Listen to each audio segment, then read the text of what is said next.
ka na dun, ah. Sorry. I was just about to ask Kuya kasi kung saan yung TikTok walking na restaurant.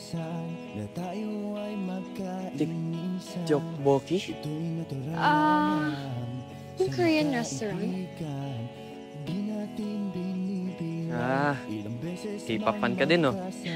I just wanna try their tteokbokki. Yung maraming cheese. I've been craving for it for so long.